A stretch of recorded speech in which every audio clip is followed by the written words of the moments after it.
Ukraine जंग के बीच रूस के राष्ट्रपति पुतिन ने बड़ा ऐलान किया है। दरअसल पुतिन की तरफ से कहा गया कि अगर रूस की अखंडता पर आंच आई तो वो हर तरीके से निपटेंगे। इतना ही नहीं, पुतिन ने यह भी कहा कि पश्चिमी देश सीमा लांघ चुके हैं। पुतिन ने अमेरिका समेत पश्चिमी देशों को धमकी देते हुए ऐलान किया कि कोई भी न्यूक्लियर अटैक की चेतावनी को हल्के में ना ले। उन्होंने ये भी कहा कि एटमी चेतावनी कोई ड्रामा नहीं है। तो रूस को कमजोर करने की साजिश की जा रही है। पुतिन की तरफ से सीधे तौर पर धमकी दी गई है। रूस के राष्ट्रपति की तरफ से बड़ा ऐलान किया गया। उन्होंने कहा कि देखिए, न्यूक्लियर की जो धमकी दी जा रही है उसको हल्के में कतई ना लिया जाए। रूस की रक्षा के लिए हम कुछ भी करेंगे। अगर रूस की अखंडता की बात आई तो हम हर चीज के लिए तैयार हैं। रूस को कमजोर करने की साजिश की जा रही है।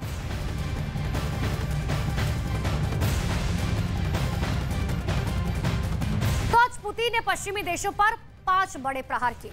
हम आपको बताते हैं वॉल के जरिए। इस वॉल में आपको दिखाते हैं कि आखिर पुतिन पश्चिमी देशों को क्या साफ तौर पर कहना चाहते हैं। पुतिन का सबसे पहला प्रहार, पश्चिमी देश रूस को तबाह करने की साजिश रच रहे हैं। यह बड़ा प्रहार जो है रूस की तरफ से किया गया। इतना ही नहीं, आगे कहते हुए नजर आए कि देखिए, पश्चिमी देशों ने खतरे की लकीर को पार किया है और खतरे की लकीर को अगर आप पार करते हैं तो आप ऐसे में समझिए कि आपको रूस का सामना करना पड़ेगा, न्यूक्लियर बम का भी सामना करना पड़ेगा। रूस की तरफ से चेतावनी दी गई।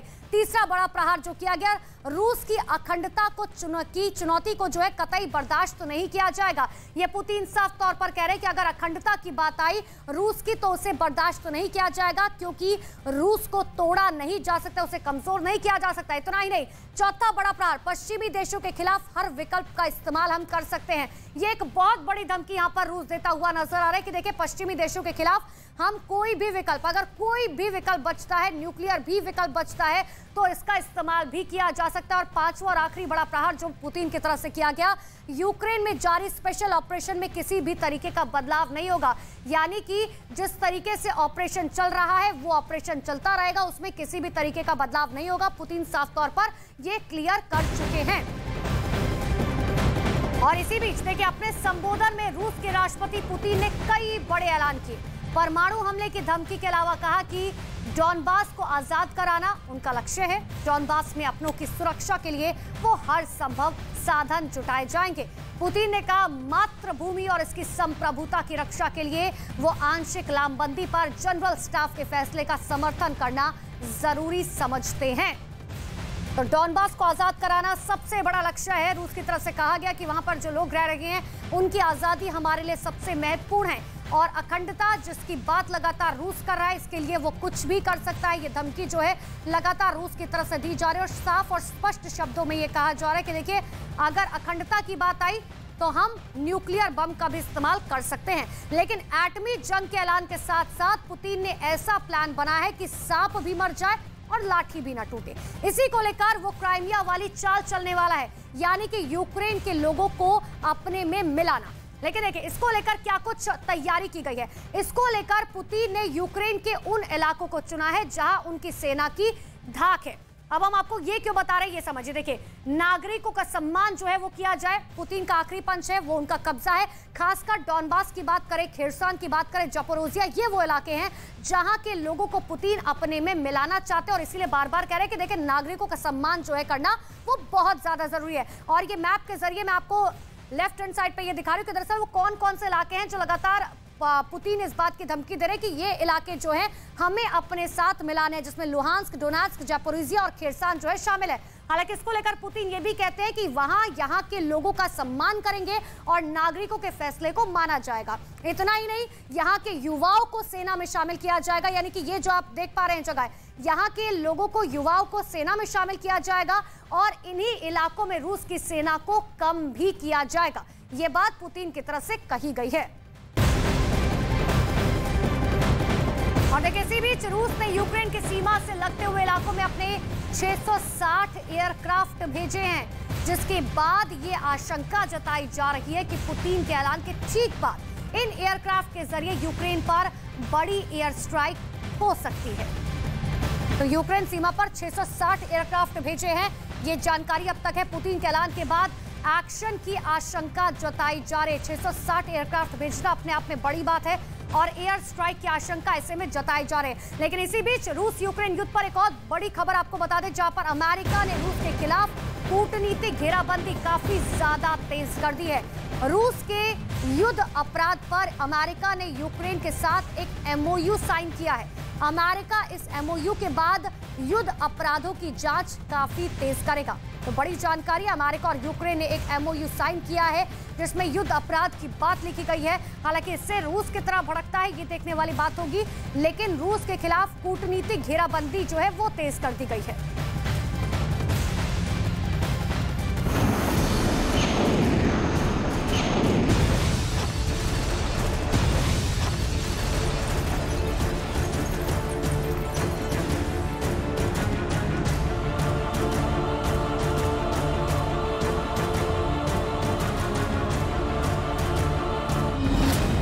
रूस के गुनाहों का हिसाब होगा।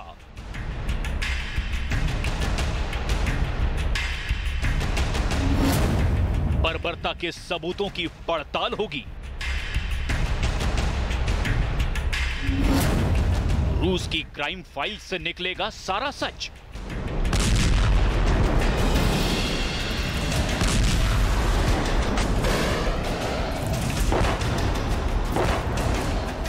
यूक्रेन में विनाश की इबारत लिखने वाले पुतिन की आंखों में ये तस्वीरें चुभ रही होंगी, क्योंकि ये अमेरिका और यूक्रेन के बीच साइन हुए उस एमओयू की तस्वीरें हैं जिसके तहत रूस के वॉर क्राइम की पूरी कहानी का पर्दाफाश किया जाएगा। दुनिया को यह बताया जाएगा कि यूक्रेन में रूस ने किस हद तक बेरहमी को अंजाम दिया है।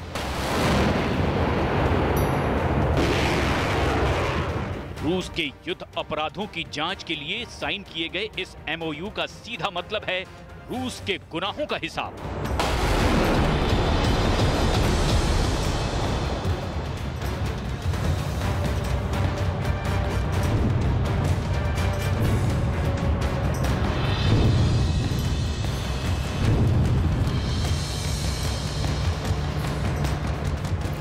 This includes continuing the work of the Justice Department's War Crime Accountability Team.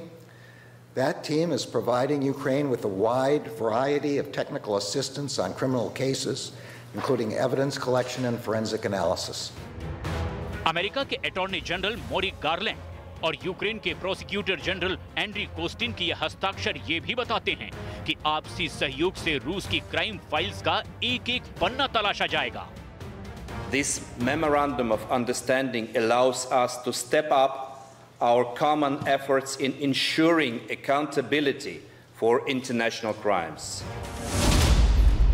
उधर संयुक्त राष्ट्र की रिपोर्ट के मुताबिक यूक्रेन में अब तक 5,916 लोगों की मौत हो चुकी है, जिनमें 2,306 पुरुष और 1,582 महिलाएं, 156 लड़कियां और 188 लड़के शामिल हैं। इसके अलावा घायलों पर आई यूएन की रिपोर्ट में दावा किया गया है कि यूक्रेन में घायलों का आंकड़ा 8,616 है। संयुक्त राष्ट्र का यह भी दावा है कि जमीनी स्तर पर मौतों और घायलों का आंकड़ा कहीं ज्यादा हो सकता है, क्योंकि रूसी सैनिकों की बर्बरता के शिकार कई इलाकों से अभी सारे आंकड़े नहीं आए हैं। दरअसल इस युद्ध की शुरुआत से ही रूस की बर्बरता की कई तस्वीरें सामने आ चुकी है। बुचा नरसंहार के बाद मारियोपोल और उसके बाद इज्यूम जैसे शहरों में लाशों के ढेर पर ढेर बरामद हुए हैं, और यही वजह है कि इस वक्त पुतिन पूरी दुनिया के निशाने पर हैं। पुतिन पर आरोप लग रहे हैं कि रूसी सेना ने युद्ध के नियमों के खिलाफ जाकर यूक्रेन में बेरहमी को अंजाम दिया है, और शायद इसीलिए रूस के खिलाफ वैश्विक लामबंदी भी बढ़ती जा रही है। लिथुआनिया के राष्ट्रपति गीतानास नौसेदा ने रूस के युद्ध अपराधों और यूक्रेन में हुए नुकसान की भरपाई के लिए अब संयुक्त राष्ट्र से एक ट्रिब्यूनल बनाने की मांग की है। There must be no impunity for the brutal crimes and atrocities committed during the war. Guaranteeing justice and accountability is of vital importance from the standpoint of credibility of the United Nations and the international community. We should consolidate and advance our legal efforts. We must ensure that all those responsible for this unprecedented assault on Ukrainian and European peace and security are held accountable. जाहिर है रूस के खिलाफ दुनिया की घेराबंदी अब बढ़ती चली जा रही है। रूस के खिलाफ बढ़ती इस घेराबंदी ने पुतिन को बेचैन कर रखा है। उन पर न सिर्फ अपना रुतबा हासिल करने का दबाव है, बल्कि युद्ध अपराध के आरोपों को गलत साबित करने की भी एक बड़ी चुनौती है।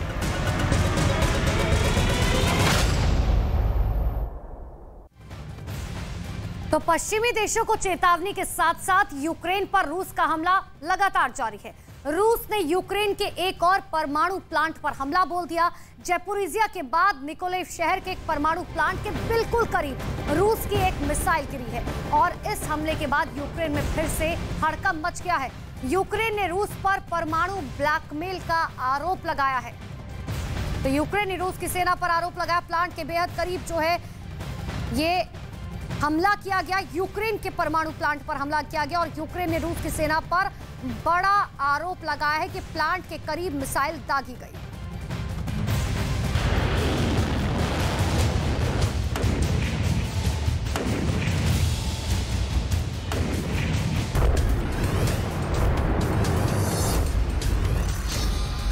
यूक्रेन के एक और परमाणु प्लांट पर हमला। परमाणु प्लांट के करीब मिसाइल अटैक। निकोलेव में परमाणु प्लांट पर हमला।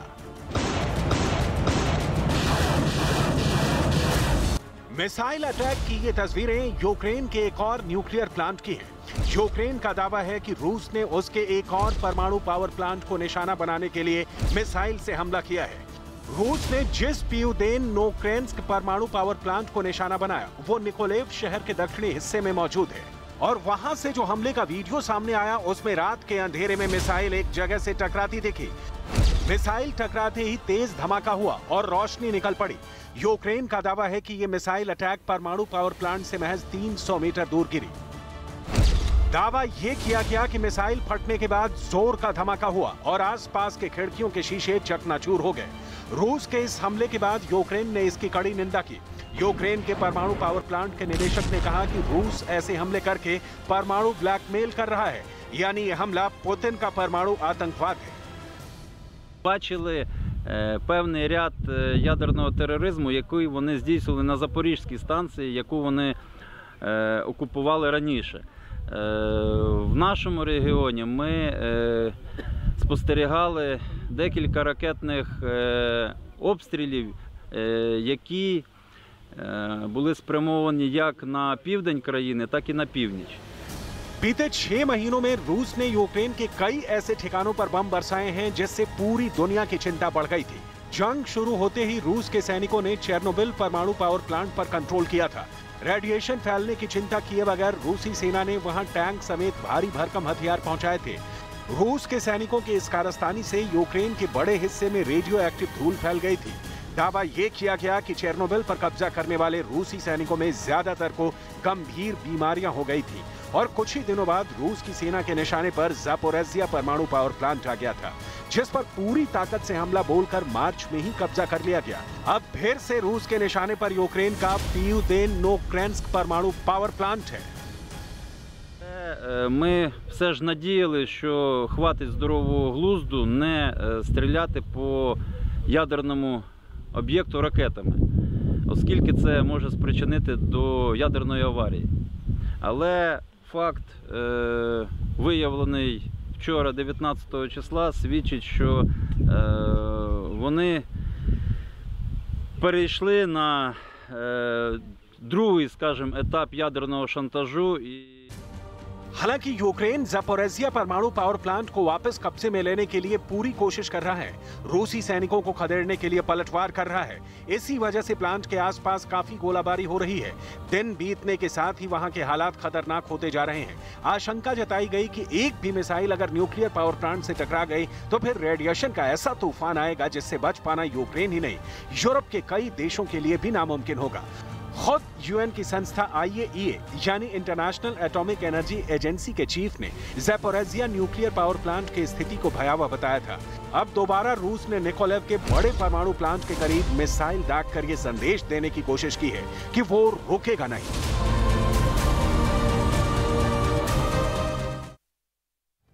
तो पुतिन के ऐलान के बीच यूक्रेन से जो तस्वीरें आ रही हैं वो उनके सैनिकों की बर्बरता की कहानी बयां कर रही है। दरअसल आरोप यह है कि इज्यूम में आम लोगों की जान लेने से पहले उनको यातनाएं दी गई थी। यूक्रेन का आरोप यह भी है कि इज्यूम में मिले सामूहिक कब्रों से जो भी शव निकाले जा रहे हैं उनमें यातना के सबूत साफ तौर पर दिख रहे हैं। कत्ल से पहले लोगों को टॉर्चर किया गया, पसलियों को तोड़ दिया गया, कई शवों के सर कटे हुए मिले, यहां तक कि कई शवों के प्राइवेट पार्ट्स भी कटे हुए मिले, बिजली का करंट देने के सबूत तक मिले हैं। यूक्रेन के आरोपों के मुताबिक रूस के सैनिकों ने लोगों की जान लेने से पहले अपना वहशीपन दिखाया था।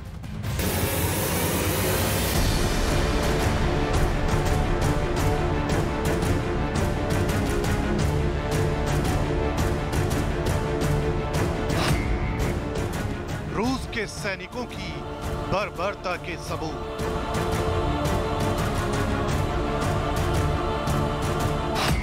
इज्यूम की कब्रगाहों से बड़ा पर्दाफाश।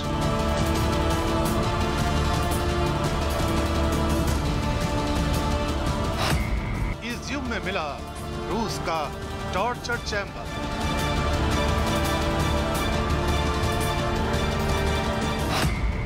इज्यूम से मिले सामूहिक कब्रों से लगातार शवों का निकलना जारी है। जैसे जैसे शवों को निकाला जा रहा है, रूस के सैनिकों की दरिंदगी, वहशीपन का एक एक सबूत सामने आ रहा है। यूक्रेन की तरफ से दावा किया जा रहा है कि इज्यूम में आम नागरिकों और सैनिकों की सिर्फ जान ही नहीं ली गई थी, बल्कि रूस के सैनिकों ने पहले यूक्रेन के नागरिकों और सैनिकों को कैद किया, उन्हें यातनाएं दी, उनके साथ जुल्म और सितम किया और फिर उन्हें मौत के घाट उतार दिया गया। इज्यूम शहर से रूस के सैनिकों के टॉर्चर रूम भी मिले हैं, जिन्हें हम आगे आपको दिखाएंगे। लेकिन उससे पहले रूस के सैनिकों पर दरिंदगी के जो आरोप लगे हैं उन्हें जानना और समझना बेहद जरूरी है। आरोप ये लगा है कि जो शव मिले हैं उनकी पसलियां टूटी हैं, कुछ शवों के सिर फटे हैं, कुछ शवों के हाथ बंधे हैं, कुछ के जबड़े टूटे मिले, तो कईयों के प्राइवेट पार्ट तक कटे मिले। वहीं मौत से पहले रूसी सैनिकों पर यूक्रेन के सैनिकों को बिजली का झटका दिए जाने के भी आरोप लगे हैं। इज्यूम शहर में करीब 450 शव बरामद हुए थे। बीते 19 सितंबर तक 146 शवों को निकाला जा चुका है।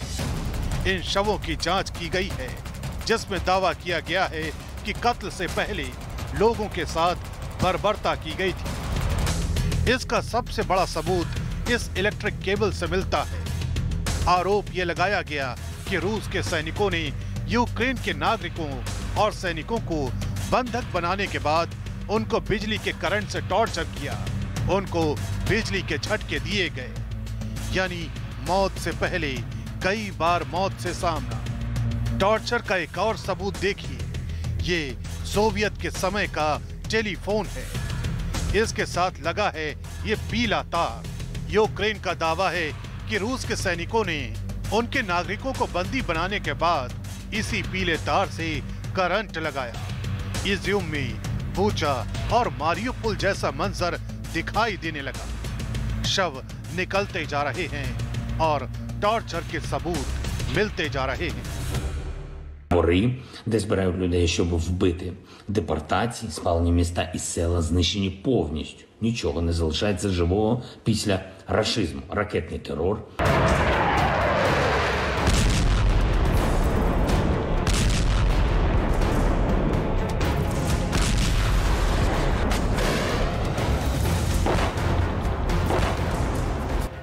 इस बीच यूक्रेन की जांच टीम को एक ऐसा पुलिस स्टेशन मिला जिसे टॉर्चर रूम कहा जा रहा है। इज्यूम के इस पुलिस स्टेशन के अंदर की तस्वीरें देखिए। दरवाजों पर एक कागज चिपका मिला जिस पर पुलिस स्टेशन के अंदर कैद किए गए बंदियों की डिटेल्स थी। दावा किया गया कि इन कमरों को रूस के सैनिकों ने टॉर्चर रूम बना रखा था। सिर्फ इज्यूम ही नहीं, खार्किव के और भी इलाकों से ऐसी हैरान कर देने वाली तस्वीरें सामने आई। कई जगहों पर कब्र मिली हैं जो रूस के सैनिकों की दरिंदगी की गवाही दे रही है। В вокзалі Козачої Лопані знайшли приміщення для тортур, знайшли інструменти для катувань током. Це просто вокзал. Катування було повсюду і було їх практикою на окупованих територіях. Так робили. यूक्रेन में इन कब्रों की जांच करने वाले अधिकारियों का आरोप है कि इज़्यूम शहर पर कब्जे के बाद रूसी सैनिकों ने जबरदस्त कोहराम मचाया, आम लोगों को खूब यातना दी, निर्दयता दिखाई और उन्हें प्रताड़ित करके सामूहिक रूप से मौत के घाट उतार दिया गया। ये टॉर्चर लंबे वक्त तक चलता रहा। कुछ शवों के हाथ भी बंधे दिखाई दिए, कुछ शवों में बारूद भी मिला, तो कुछ को चाकू से काटकर मौत के घाट उतार दिया गया था। मतलब मौत देने से पहले मौत से भी भयानक जिंदगी। वहीं दावा यह भी किया गया कि इज़्यूम में करीब 1000 लोगों की हत्याएं की गई हैं। उनमें नरसंहार में गोली मारकर हत्याएं की गई, तोप के गोलों से भी लोगों की मौत हुई है, हवाई हमलों की कारपेट बॉम्बिंग में भी लोगों की जान गई है। यूक्रेन के अधिकारियों के मुताबिक रूस के सैनिकों ने इतनी भयंकर क्रूरता दिखाई, घावों से पीड़ित होने के बाद भी नागरिकों को मरने के लिए छोड़ दिया गया और उनको तड़पने दिया गया, यहाँ तक कि अस्पतालों को नष्ट कर दिया गया और इलाज का सामान भी लूट लिया गया। यूक्रेन की जांच टीम ने दावा किया है कि इज़्यूम में जितने भी शव मिले हैं उनमें अधिकांश आम नागरिकों के शव हैं। इन शवों के डीएनए सैंपल लिए गए, उंगलियों के निशान भी लिए गए। वहीं जहां लोगों को बंदी बनाकर रखा गया था वहां के भी सैंपल लिए गए हैं ताकि रूस की यातना के एक एक सबूत को पुख्ता किया जा सके। जांच टीम का दावा यह भी है कि आम नागरिकों को बंदी बनाने के बाद कई हफ्तों और महीनों तक अंधेरे में भी रखा गया था। हालांकि यूक्रेन के इन आरोपों पर रूस खंडन कर रहा है। रूस की तरफ से बयान आया है कि ऐसी कोई सच्चाई नहीं है। सर मलयालम कर दीजिए, फिर क्वेश्चन ले लेंगे। जी friends, the hardcore question is whether Rahul Gandhi, who's going to be the backseat driver in any system that is adopted by the Congress party, whether Gehlot comes or Shashi Tharoor comes, they are only puppets in the system. The vehicle, the main driver is going to be Rahul Gandhi. So questions are going to be addressed to him. They started their trip from Kanyakumari. Incidentally, Kanyakumari being a very beautiful location, their yatra, their mela started from there. Now, during that exercise, they had... और इन्हीं खबरों के साथ TRP की race में news 18 India की बादशाहत लगातार कायम है। आपका पसंदीदा न्यूज चैनल न्यूज 18 इंडिया आज तक से अब बहुत आगे निकल चुका है। हफ्ते दर हफ्ते आज तक और ज्यादा पिछड़ता जा रहा है। टीआरपी में न्यूज 18 इंडिया को आज तक से 20% ज्यादा दर्शकों ने देखा है। प्राइम टाइम में न्यूज 18 इंडिया के पास 14.6% मार्केट शेयर है, जबकि 11.9% के साथ आज तक बहुत पीछे है। जी न्यूज और एबीपी न्यूज मिलकर भी न्यूज 18 इंडिया से बहुत पीछे है। आपका भरोसा हमें लगातार बना रहा है देश का नंबर 1 न्यूज चैनल।